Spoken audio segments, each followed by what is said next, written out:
Deməli belə, tanışlıq mərhələsində hardan bilmək olar ki, bu məhz o adamdır, yoxsa ki, yox.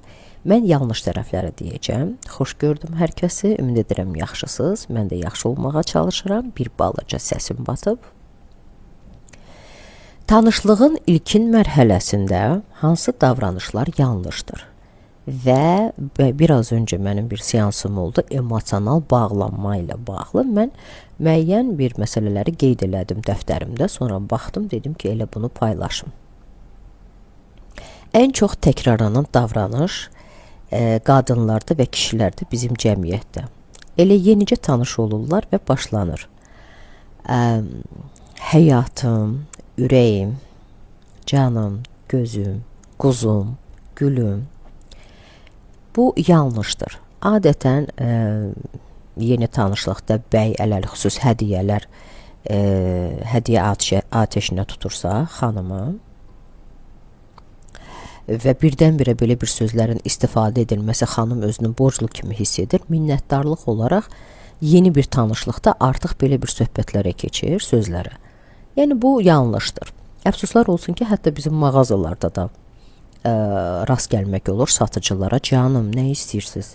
Ürəyim, bəli ürəyim. Yəni bu o deyil. Belə insanlar adətən satqın olurlar. Yəni xislətində satqınlıq var.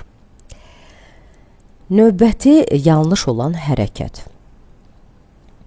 Həmən dəqiqə, bir həftə keçir, 2 həftə keçir, 3 həftə keçir, hesabat istəyir kişi və yaxud da istəmədiyi təqdirdə belə soruşmağa başlayır. Hara getmişdin, kimlə idin, nə edirdin, nə giymişdin, bir şəkil göndər baxım. Və yaxud da belə növ qadınlar da var, özləri başlayırlar hesabat verməyə. Mən rəfiqəmlə filan yerə getmişdim, bugün bunu etdim, bugün onu edəcəm.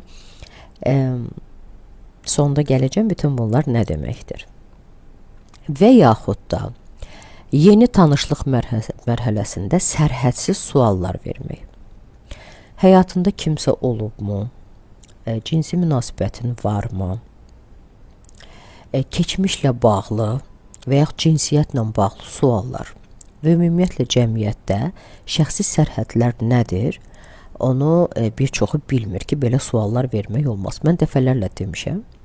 Xatirimdədir ki, əvvəllər hətta yolda rastlaşdığın adama hara gedirsən sualını vermək çox ayıb sayılardı. Yəni, indi biraz kobud səslənsə də deyəcəm. Deyirdilər ki, kənd adamı ki, kənd adamı. Yəni, hara gedirsən nədir də deyərlər ki, xeyirli olsun getdiyin yer.